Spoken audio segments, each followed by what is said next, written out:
So I think I just had like a really romantic idea of what it would mean to be a writer. And there is something so just like that nice image of just sitting down and letting the muse take you and just writing as you Doing some want. drugs and Yeah.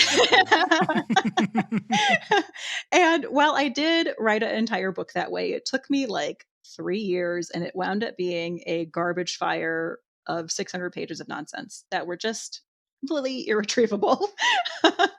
So I knew when I finally like had the idea for The Frozen Crown, which is my first published book, like I had to do something different. And so that's when I started plotting. And it like I don't lie, it has revolutionized the process. And it like every time you make a new book, the method changes a little bit. That's just kind of the nature of the game. But as I've gotten better and I've learned my own process a little bit more, it's like cut down the drafting time like bit by bit with each project.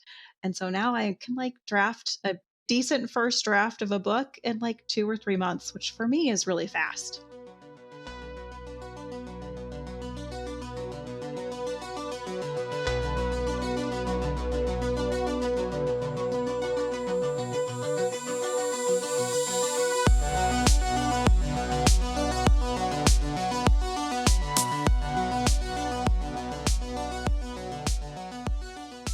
What is up, everybody? You're listening to episode 76 of SFF Addicts. I'm your host, Adrian M. Gibson, and welcome to your weekly dive into the world of science fiction, fantasy, and writing craft. Joining me, as always, is my co-host, the Chewie to my Han Solo, the Joker to my Commander Shepard, and now my little baby train wreck, MJ Kuhn. How are you, MJ? I am fantastic. Also, I like being considered baby compared to you. It would suggest that I'm younger than you, which I'm here for. I'm definitely not, but let's pretend I think you're that's older true. than me, even by like 6 months. I think so. But no, yeah. you've already called me the baby. I'm younger than you. I am so youthful. Okay, let's just roll with it. I'm down. Yeah. Hi, MJ. How are you? I'm great. How are you? I'm doing really well. If you want to support MJ and her work, go pick up Among Thieves, this hot little blue baby right here. Yeah. And you can pick up the green baby, the sequel, Thick as Thieves, right there. Yeah. If you want some thieves and heists and all kinds of fun stuff, if you like Lies of Locke Lamora and The Queen of Days, which is out today, go pick up your copy of Among Thieves or Thick as Thieves.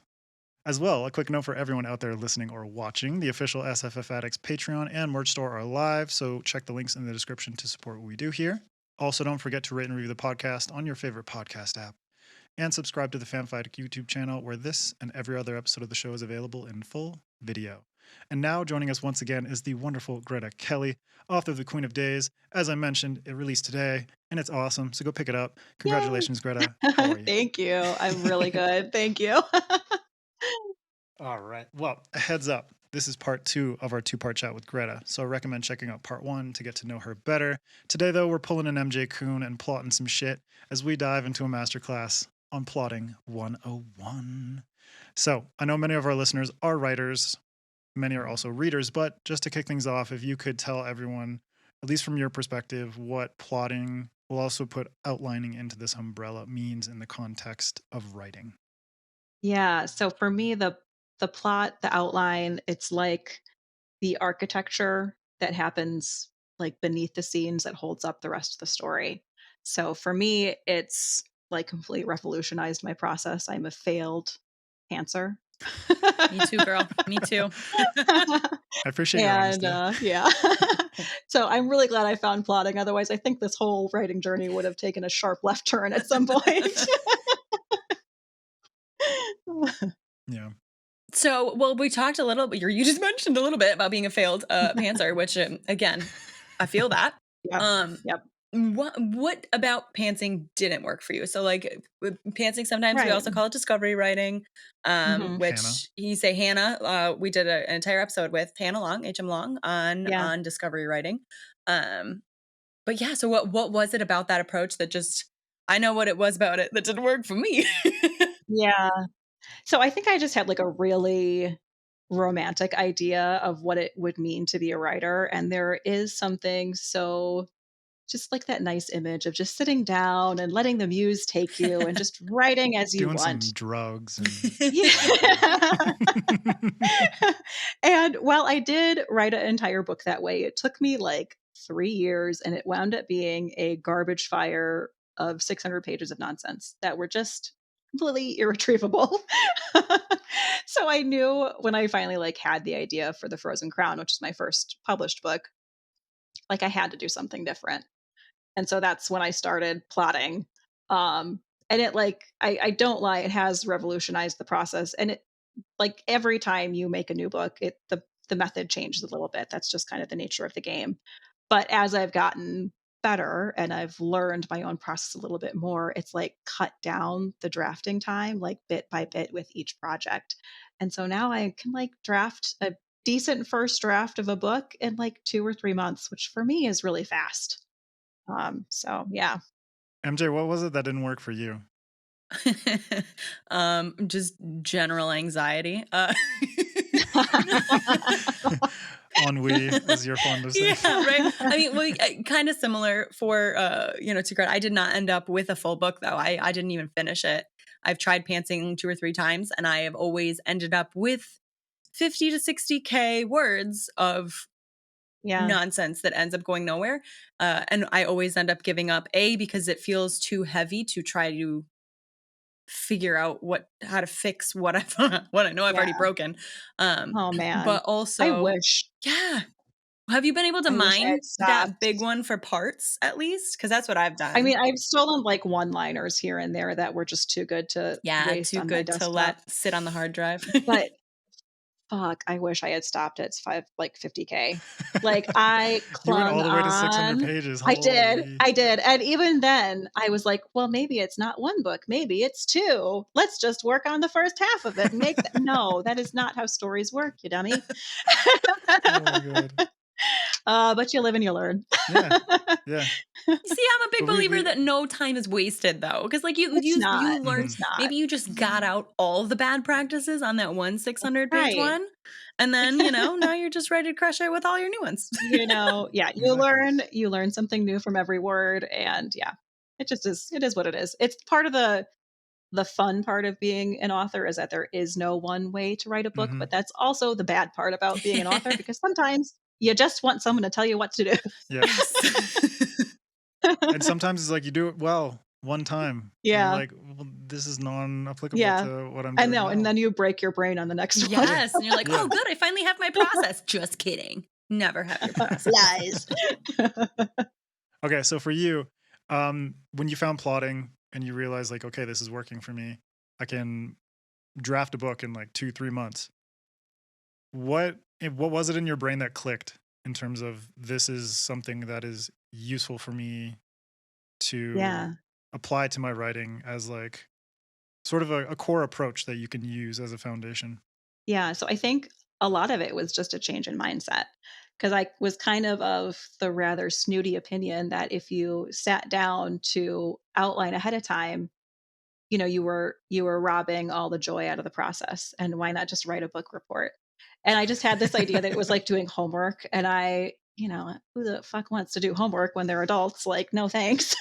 Every writer in the whole industry, though. Right. That's what it becomes. Exactly. That really is the job. But changing the mindset was really what I needed.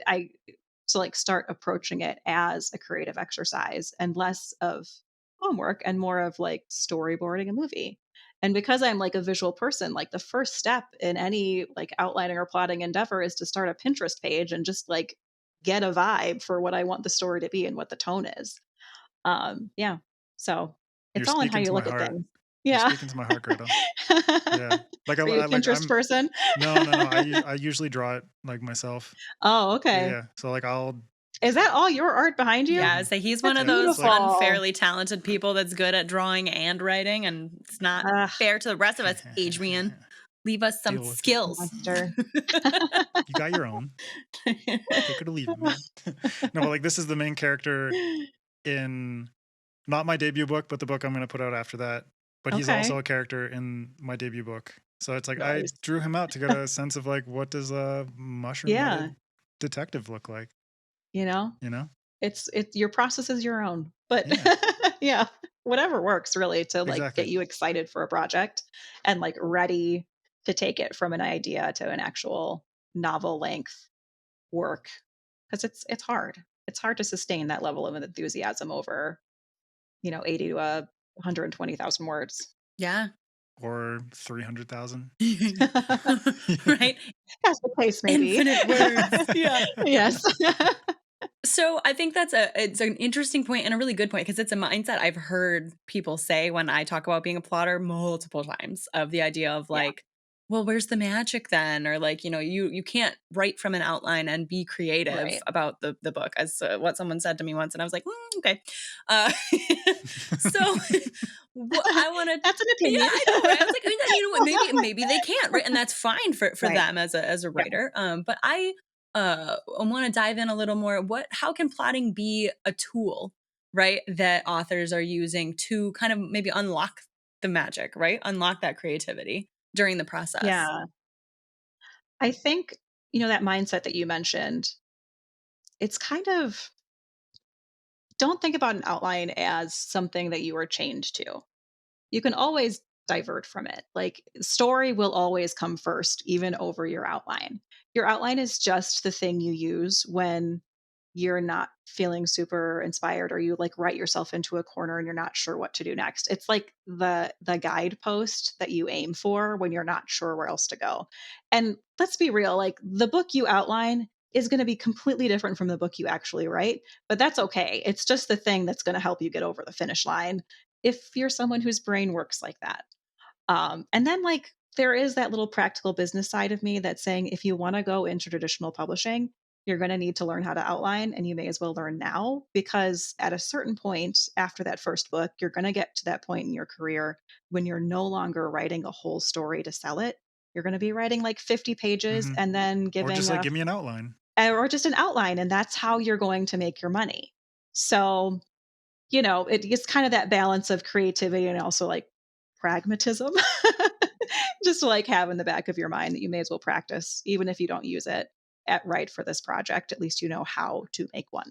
Yeah. And even on the indie side of things, as a self-pub author, a lot of them are writing at such a pace where they are putting out multiple books a year. Yeah. And not to say that every indie writer is a plotter. Obviously, there are pantsers out there.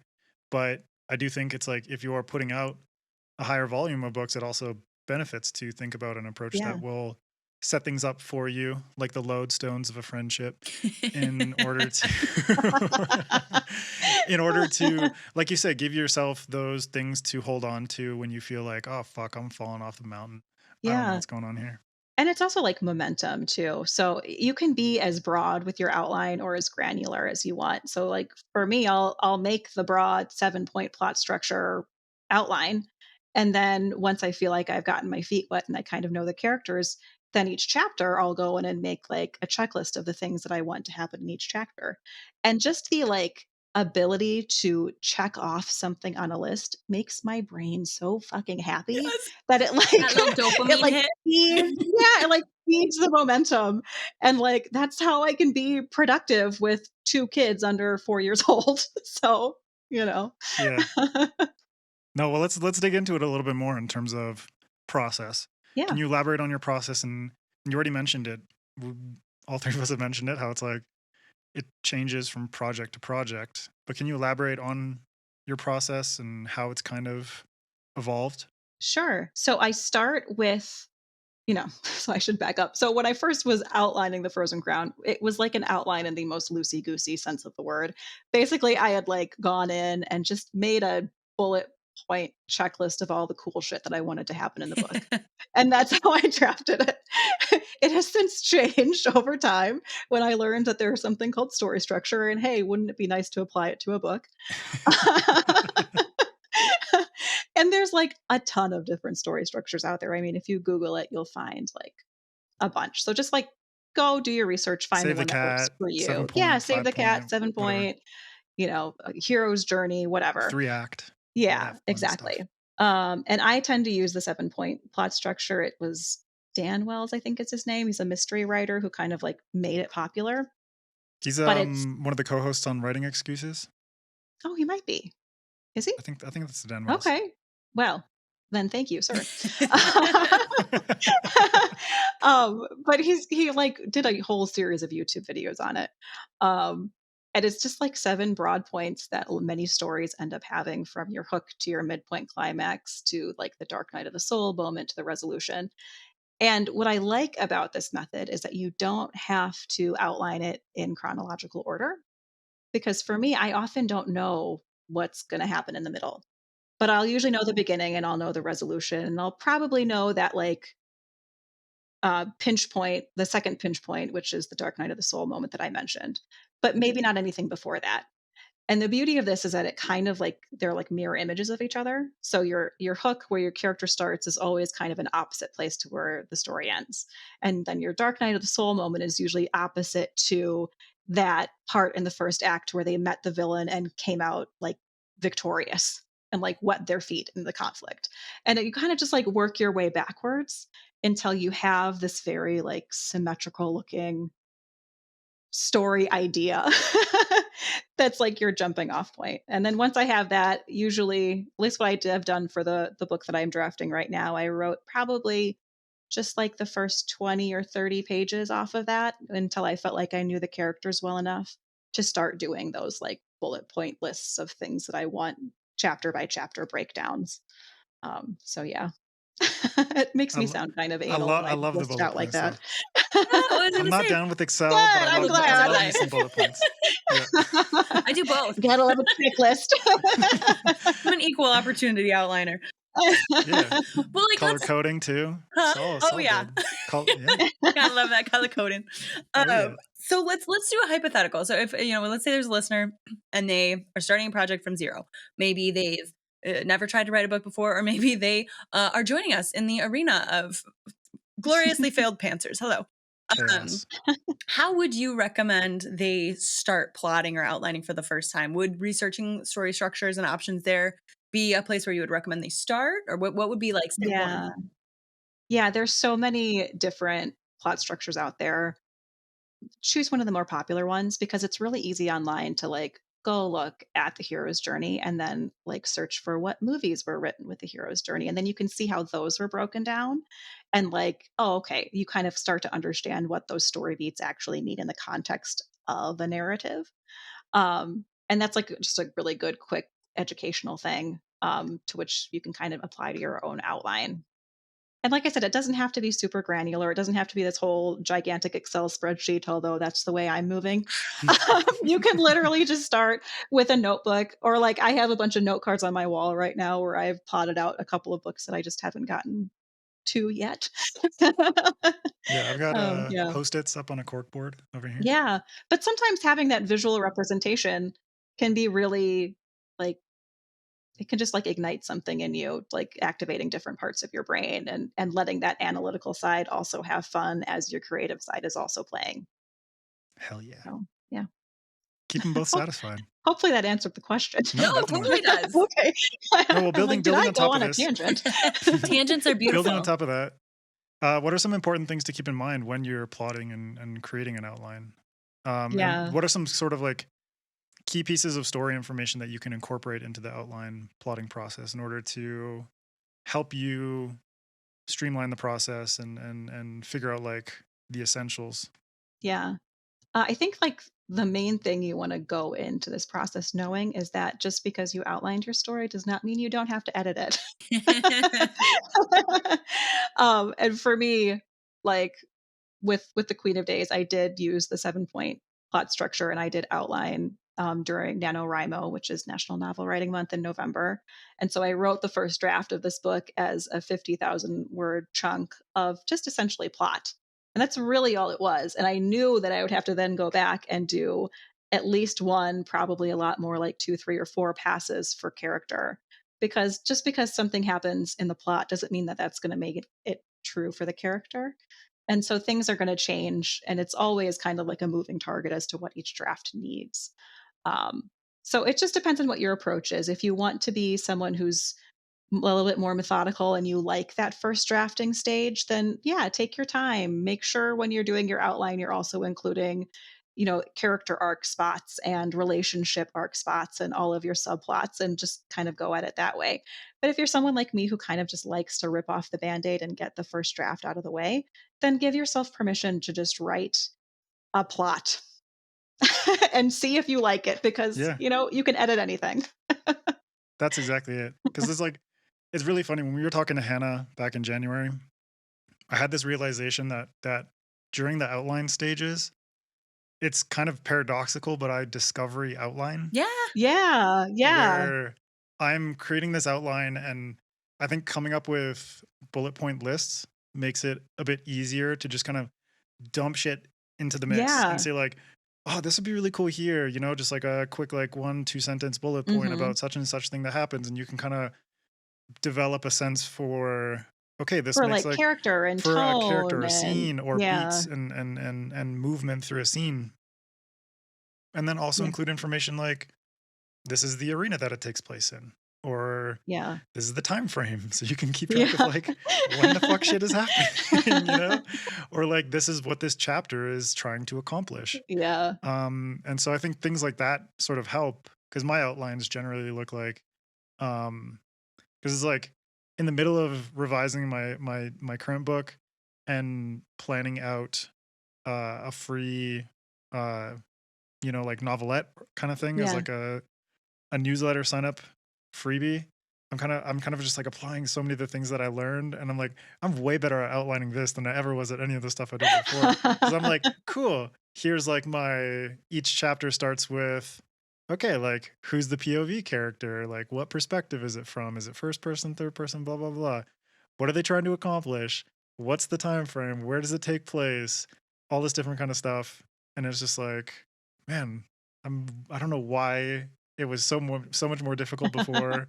But then again, it's project to project type thing. Yeah. It changes so Yeah. quickly. Well, I'll say for Yeah. myself, outlining or writing and something that takes place in the same world as a different story I've already written is way easier for me Yeah, than that's true. starting a brand new thing, right? Like outlining Thick as Yeah. Thieves is the easiest thing I've ever done in my life. I mean, no, but like as far as writing goes, it's the easiest writing thing I've ever done, right? It's the easiest book I've ever written because, Don't generalize them, Jen. right? So much of the stuff was already set up. But I want to talk, Greta, a little bit about characters and plotting different character storylines, because you have multiple character POVs in Days. So how did you go about plotting those different character arcs? It sounds like maybe that came after the fact. Did you do a reverse outline even though? So like that might be a question that I want to ask here. After you wrote that 50,000 word nano plot only thing, did you then come back and like, reconstruct everything? How did that whole process Absolutely. go? Yeah. Because it was only 50,000 words, and because I only had November, Right. that first draft was just Bal's point of view, because he's the primary point of view character. And when I, realized, okay, I'd really like to add Tass's point of view because it's so like different, and I just thought it added so much. It was a matter of kind of reverse engineering what she would know and when it makes sense for a certain scene to be from her perspective. And then I kind of wrote that book almost separately, and then like jigsaw piece it everything back together. Yeah, so it was kind of cool. But I think it is like a point to make if you're someone who doesn't like writing in order, because I know a lot of people don't like writing chronologically. It's another point where it's nice to outline, because then later on you don't have to think about how I'm going to piece everything together. You already kind of know. That's true. And in terms of characters, it's really helpful to know. At the very least, I think, as you mentioned earlier, having some sort of vision for where things are going, I think you can kind of bring that down to the character level and think about Yeah. like, where do they start out and where do they end? Mm-hmm. Like, what is their, not exactly how does their arc happen, but is Yeah. like, what is the end point? What is the start Yeah. point and what is the end point? It's like Yeah. that. And what about them at the beginning of the story would make them unable to meet the villain right now? Yeah. Exactly. Thrive. Yeah. So it's like figuring out the potential conflicts, whether it's internal or external, all these Yeah. different things. And yeah, you can throw it into your outline at any point. It's like, Yeah. that's the beauty of outlines. And what I was talking about in terms of discovery outlining, it's like, you just throw shit in there, and it's like, if it sticks, it sticks. And if it Right. doesn't, Oh, nobody's well. telling you have to include everything. You can Right. just, Yeah. and it might even inspire something completely different. I have so many instances where my outline, I didn't do the thing that I wrote down in my outline, but it inspired something so much better Yeah. that I included in my draft or in my revisions or whatever. And I'm like, I am so happy that this happened, that I had that there as a jumping off point for me to think like, what is the coolest thing that this character could do? Or what is the most tragic thing that I could do to them? How can I torment them the most? Well, we're all a little outline, sadistic like that. yeah. And the outline was a good place for me to see like, this is an idea I had, but how can I play with that? How can I twist that around and make it even more impactful or more enjoyable or more kind of invigorating for the reader to keep them turning pages. Yeah. That actually kind of just happened to me with the story I'm drafting right now. I had originally started it like, I don't know, 2 or 3 months ago. And during those like first 60 pages, I had thought, okay, it's going to be young adult. It's going to be great.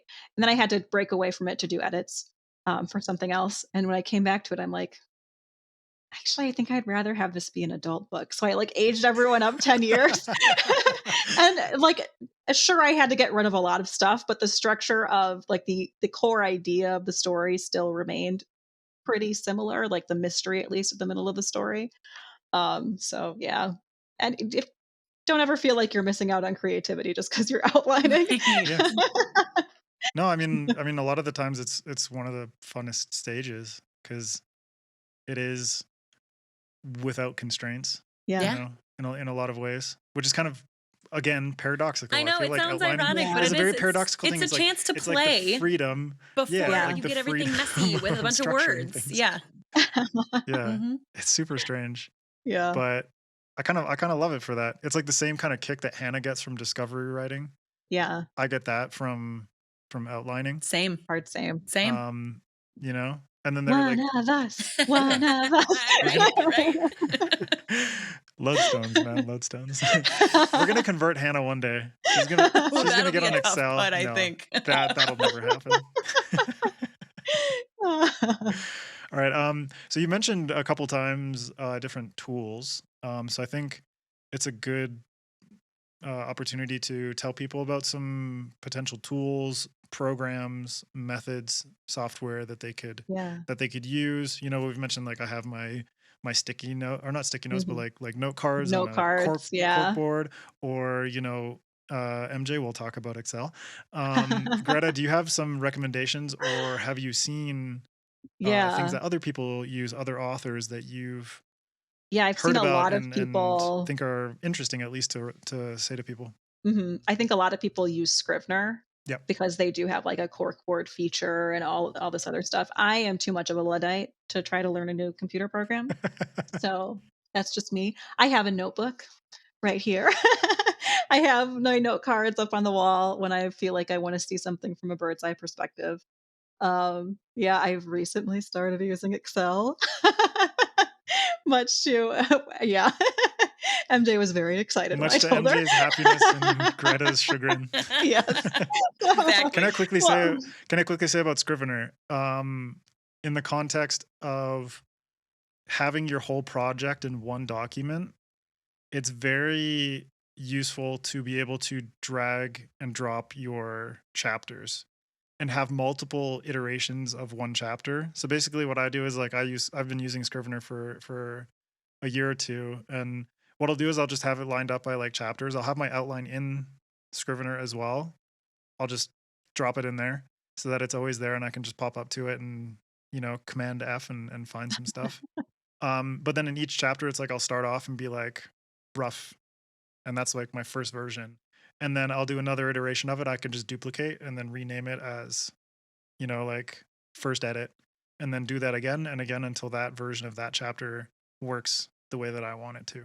And then if you want to, you can say like, oh, chapter 5 doesn't work here, so move it up, you know, behind chapter 7 or something like that. So it is really useful in that context to be able to kind of mix and match your stuff and move it around and have it all in one project document.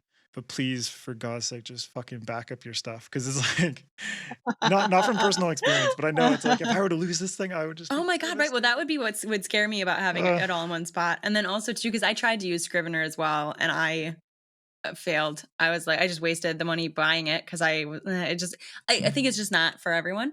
But because I think for myself, it's because I don't, this is going to sound paradoxical too. Even though I do all this really intense outlining where I do a blah, blah, blah, blah, blah, I don't write in the form of chapters. I split it up into my chapters later. So the idea of putting everything in its own little self-contained modular chapter, I like physically, my brain, I can't. I can't You just write like a super long doc? Yeah, well, and I split it into scenes is what I do. So I guess I could do a different modular thing for every scene, probably. Right. But yeah, I never ended up getting that far. And I just gave up and was like, I'm going back to Microsoft Word, my happy place. I know. I feel like, okay, I could learn to use Scrivener, or I could, learn Photoshop or something equally. It's not that. Oh, come on. You guys are exaggerating so much. Again, I'm a Luddite. I married tech support because it's just not my thing. I'm sorry, Adrian, as we've established, we are both older than you. We're old. We can't handle these new technologies, okay? Baby Mallory, what are you talking about? I'm a withered old crone. Thank you very much. And I will remain as such. Oh, another cool thing about Scrivener, you can... It's not like the most seamless thing ever, but I have my MacBook and then I have my iPad. And something that, two of our past guests have brought up is like, if shit is not working, change the medium, change the way that you approach the medium, change what you're physically interacting with. Yeah. And even just the shift between my MacBook and my iPad, because I have a little like attachable magnetic keyboard thing. And it feels different. Yeah. And the screen is different and all this kind of stuff. I can transfer my Scrivener project to my MacBook. And if I buy it I can put it on my iPad from my MacBook and vice versa. So it is really useful in that regard. If I buy it once on MacBook, I also get access to it on my iPad. So I was like, cool, I'm just going to start like Dropboxing that shit back and forth. Right? If it's not clicking in my head or whatever. So yeah. Whenever I do that, I just write on paper. Yep, same. And yeah. It's again because we're old, Greta. I use notebooks too. I have notebooks and paper too. But I'm saying like that's one of my methods. Yeah. I love it. Yeah. One of my like favorite, I'm so metal, I'm such a writer, I'm like war in the trenches kind of thing, was when I was doing edits for The Seventh Queen. It was after my second kid had been born. And I remember it was like due in 3 days and I had to do a quick turnaround. So I was like awake in the middle of the night, like drafting on my, like in an email to myself on my phone with the baby in the other arm. Like, I'm going to get this done. Right? You're like, nothing will stop me. Yes. You will sleep, child. That's the hustle. I love it. Yeah. I also have an app on my phone called Things, which is just like a to-do list. But I'll just jot notes down in there and be like, this is like some dialogue that I just thought up on the spot. And it syncs automatically to the app on my laptop, so I can just copy and paste right into my Scrivener. Nice. Yeah. I had a book title on my phone and just in the notes app for like 3 years before I finally figured out the story that it belonged to. I adore that. My notes app is full of lots of weird shit, man. All right, MJ, Greta, tell us about Excel. Excel is a beautiful thing. It's underrated. Yeah. I'm so glad that Greta has joined me on this wonderful journey. Because when we were talking about it, Greta and I were talking about this when we were in Portland for Rose City Comic Con recently together. Yeah. And for me, the thing with Excel is it is very visual. It seems like it's going to be such like a data-y thing. But I visualize, it's boxes and then I color code them. It's basically no different from putting sticky notes up on the wall of your office, except I can take my wall of sticky notes with me wherever I go because it lives inside my phone, because I actually do it on Google Sheets. So I don't actually do it on Excel. Yeah. Bye-bye, Microsoft. Yeah, right. Sorry, Microsoft. Hello, Google plug. Right? But yeah, you know what I mean? It's just like, it's the same concept. And I feel like people get really like skeeved out about Excel because it sounds like it's going to be so robotic, whatever. But I feel like it's just very fluid and I can add a row whenever I want. If I realize I fucked something up and I need to like add a scene or something, it's very modular when you have it in Excel. So That's true. Scandinavian of you. Yeah. So modular. Well, I am a more grudging Excel user. If Google Sheets are a beautiful thing, Excel for me is just a thing. But I am trying now. You're new to the party. You'll be indoctrinated eventually. I'm sure I will. But the reason I started using it is because for the book I'm drafting now, I had my basic plot structure of those 7 points, and I wanted to apply those 7 points to the emotional growth arc, and then as also to the friendship arc, because it's about a bunch of friends that had to come back together. And then there's also a smaller betrayal arc. And I wasn't quite sure how all of those points would interact and inform each other. And so that's why I got out the Excel file. And then you could do, like you were saying, the insert, and then this is how the emotion informs the plot, and this is how the betrayal informs the friendships. And it just kind of seeing it as this giant Excel flow chart. It's working pretty well so far. Right? I shall report that. That is a good point. I think it lends itself best to plots that are very I don't know, interwoven like that. Because I'm not using it for the book I'm drafting right now. But Among Thieves, where I literally had 5 different heists going on at the same time, that was literally the only way I can imagine conceptualizing when everything happened in conjunction with each other and what characters know which secrets when. Right? I feel like I needed to be able to do that. So yeah, I mean, I'm sure it's not the right solution for every project, but yeah. Although I will cop to using Excel as my word counter, the way I keep track of my own word count. That's good because I am just competitive enough to always want to beat the day before. I'm like, oh, I'm gonna do it. I don't care if it's by 1 word. I'm gonna do it. I love it. I've tried to quantify things like that, and I'm just like, no, I can't. Then you're like, no, I want to have joy in my life. It's like overrated. I miss 1 day of actually sitting down and writing, and I'm just like, fuck. Yeah, yeah. And it just makes me feel way too depressed. I'm like, I don't need this on top of everything. Mood. Okay, so this is a big aspect of outlining and plotting for me, which is the transition from outline to first draft. From your perspective, how can you best set up your outline in order to make that transition smoother? And how can you anticipate things like word count, which we just talked about, or the way that a scene is structured, or the beats of a scene, or how long a chapter is going to be, and that kind of thing? Yeah, so because my outline tends to be more from a bird's eye perspective, I don't usually know the granular aspects until I sit down to write the scene. So like I said, I've been writing the first 50 pages or so just off of that larger outline. And then once I feel like I know the characters more, then I'll go in and do my little checklists. And that's usually the point at which I'm like, okay, each scene needs to have their own, act 1, act 2, act 3. I know I always want to leave a chapter on a cliffhanger so that people want to come back and read the next chapter. I mean, not, of course, every single one, but certainly when you get to that 3rd act and you want people to stay up reading your book, well, it's time to break out those cliffhangers. Steal your time. Yeah. Tassio. Just going to steal your time. Yeah. I'm sorry. You will maybe thank me at the end of your life when you lose these wee hours of the morning. I don't know you. Yeah. So I don't usually think about chapters in terms of word count all that much. Although I do feel like all of my chapters usually end up being roughly the same size, again, until I get to the end of a book or in a really high climactic scene. Because I think audiences, they might not consciously recognize that the pace is increasing with shorter chapters and shorter pieces of structure, but internally they're kind of realizing, oh, things are moving faster now. Yes, I was just going to ask you when you said it changes after the 3rd act, whether your chapters get longer or shorter, because mine tends to become shorter. All the scenes get shorter because it's yep. Yep. All the things are happening. And I will say something when it comes to translating your outline to a first draft, it's probably going to be longer than you thought.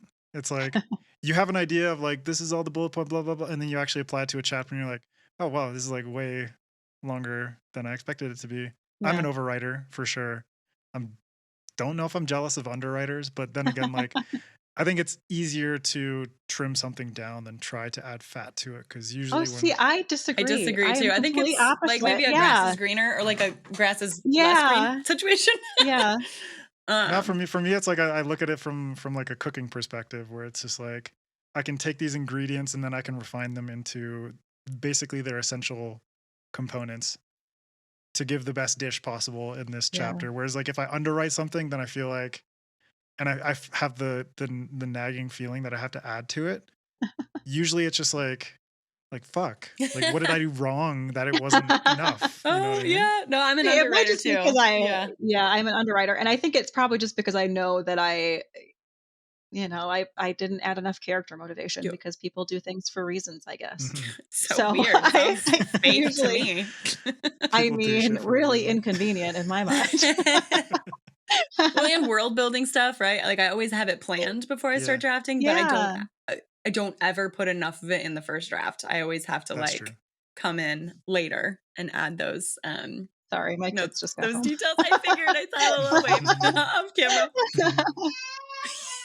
I hear a tiny little voice back there. It's hard to be 3. I mean, I would imagine. I mean, I guess I wouldn't have to imagine. I've lived it theoretically. I've been 3 once. So in a bygone era. Yeah, in a bygone era. So, Greta, what are your overall thoughts on how an outline and plotting a story relates to a first draft and revisions and eventually a finished book? Like, so what are some of the biggest lessons you've learned along your journey? Yeah, I just feel like, every journey is going to be so individual and so personal to who you are as a writer.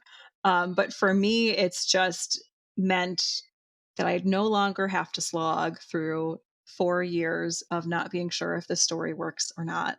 And like that at the end of the day is what I want. I want to be one of those writers that can write a book a year. I am not quite there yet because I do end up doing lots and lots of like revisions along the way, but it still makes things go a little bit faster.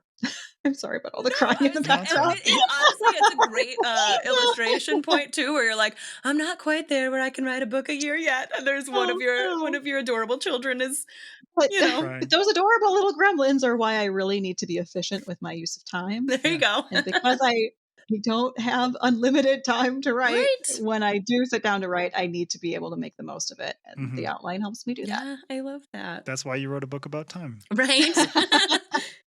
Oh, just longingly. All those years. All right, well, closing out, I thought it would be nice for all of us to share a few more recommendations for writing-related resources that might help authors to further hone their craft and their process and that kind of thing. I got 3 books that I can recommend. The first one is Wonder Book by Jeff Vandermeer, which is a fantastic resource. It's very, very visual and goes through multiple aspects of writing and structure and outlining and drafting and even publishing and career stuff. But it's all contained within this beautiful, weird package full of fucked up, strange illustrations and analogies and stuff like that. I would expect nothing less from the author. It's basically like Jeff Vandermeer in writing craft form.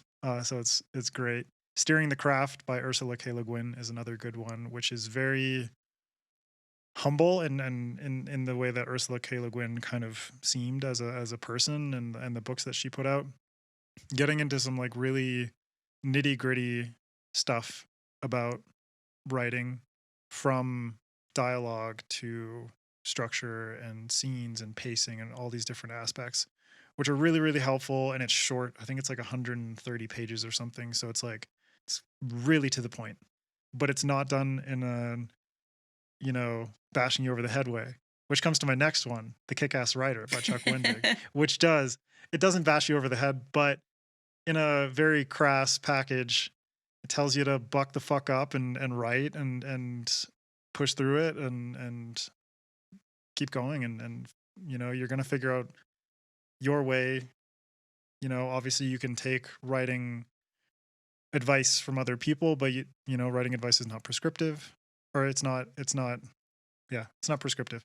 So it's just like take it or leave it. But the Kick-Ass Writer is full of tons of fun little anecdotes from all facets of being a writer. You know, whether it's career, whether it's craft, all that kind of stuff, with lots of fucks and lots of strange metaphors and everything you'd expect. Again, from I Chuck would expect Wendig. nothing less from the writer. Yeah, exactly. Yeah. Yeah. It's like buckle the fuck up, Care Bear. Like, Yup. you're in for a ride. All right. That sounds about right. MJ, what about you? Yeah, well, so okay, none of the writing resources that I have used or recommend are books, not because I don't whatever, it's just because they're all free resources, because that's what I was using when I was getting into the game. Because free resources are much easier to make yourself look at. So the first one is a blog. It's literally called helpingwritersbecomeauthors.com. Yep. I've been there. Yep. KM Weiland, great self-pub author. And she has posts on everything from like breaking down what plot structure is and character arcs and whatever. And like, just there's such a variety of resources on that website that there was a lot of like, you know, finding stuff that I knew wasn't going to work for me, but finding stuff that did work for me. And I feel like finding stuff that didn't work for me is also important to the journey, right? You have to, you know, kind of explore both. I'm also going to shout out Chuck Wendig here. His blog, Terrible Minds. So terribleminds.com/blog. He has a lot of posts about writing on there, but also a lot of posts about other stuff. But when you are reading through it, it's a lot of very direct writing advice. And there was one blog article about querying and the process of you know, finding an agent or whatever. And I read it as I was querying for the very first time back in like 2015. One of my unsuccessful querying attempts. It took me several books to actually get my first agent. And there was just a quote in one of the posts that said, "Harden the fuck up, Care Bear." It was actually what the quote said. And I was like, yeah, I'm going to do that. And I literally made that my phone background while I was querying, so that every single time I looked at my phone, like that's what I saw. And then the last one is just thewritelife.com. I feel like that's a good catch-all resource. It's kind of like a blog where lots of guest writers come in and give all kinds of diverse perspectives on crafts, but also on the business side of stuff. So like you can get advice about querying and TradPub. You can also get advice about self-pub and you know, the indie pub side of things on there too. So just a whole bunch of stuff, and it's all for free. Yeah. I love those. I actually used all of those too when I was coming up. I will add Susan Dennard's website and blog to it. She is a like New York Times bestselling young adult fantasy author, but she's been so generous with like all of her insights into craft and how publishing works. And like even like when I was editing the Frozen Crown for the first time, I used like her super detailed like editing method, and it was so helpful. Nice. So definitely go check out her blog. I also spent a lot of time over on Query Shark, Ooh, yes. which is basically I don't think it's even active anymore. I think the agent who ran it passed away a few years ago. Yeah. But there's like a whole treasure trove of over like 300 to 400 query letters that were sent to her, like by people who wanted them critiqued, and she just will break down which ones are working, why they're working, why they're not working. Often like very Chuck Wendig kind of like, you know, sorry, try again sort of way. But it was really, really, really helpful because querying is so difficult, and figuring out how to write a query letter will be a master class of its own. 100%. Yeah. We should do one at some point, but yeah. Yeah, we I should. would do that because having been in the query trenches a couple times, I feel like. Yeah, well, I would say I would never be qualified to do a master class on the query letter because I feel like I just. Well, I mean, is anybody really like got qualified? Yeah. But yeah. Cool. And then over on the Reddit side, or not Reddit, but Readsy, that's what it is. If you are someone who is looking for an independent editor, my former agent Jennifer Udden is on there. She is brilliant. She's got a great editorial eye. So if that's something that's in your budget and you're looking for an independent editor, go check her out. Nice. And I'll include links to all of this because it's very, very helpful for people. And yeah, that's it for this mini masterclass and our two-parter with Greta Kelly. Thank you so much for joining us and plotting out this wonderful masterclass and just shooting the shit and having a great time and being goofy with us. It was delightful. Thank you so much for having me. This has been wonderful. Thank you. As well, for anyone who contributes to our Patreon at $10 or more a month, there will be an exclusive reading by Greta that you can go check out from the Queen of Days. Now, Greta, where can folks find you online?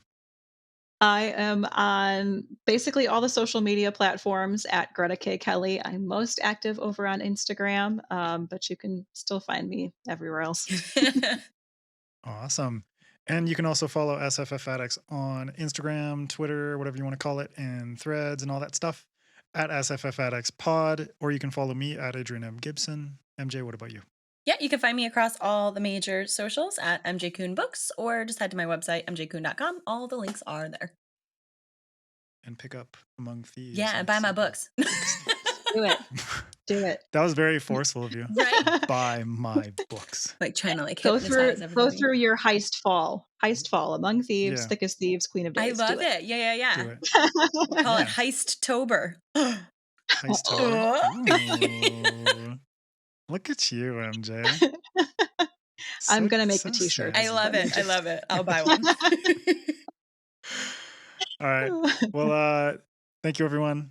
Thank you for this masterclass, Greta. It was a lot of fun. Now, keep reading, keep imagining, and we'll see you next time on SFF Addicts.